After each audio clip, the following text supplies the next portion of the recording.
Pag magkakasamang barkada, hala, kain dito, kain doon, swimming doon. Ngayon, fiesta, selebrasyon ng Islam. Nasaan yung mga magagaling manlibre? Ba't di kayo manlibre ngayong Eid? Nasaan kayo?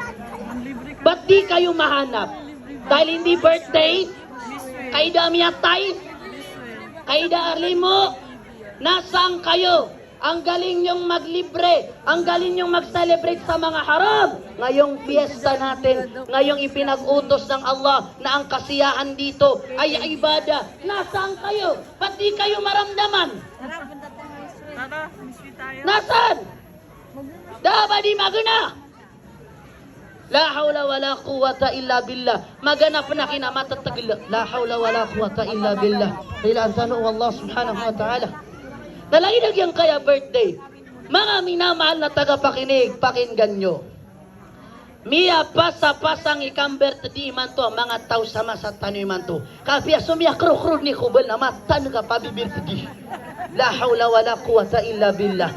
Na hindi nyo ba alam kung ano ang original ng pagbe-birthday?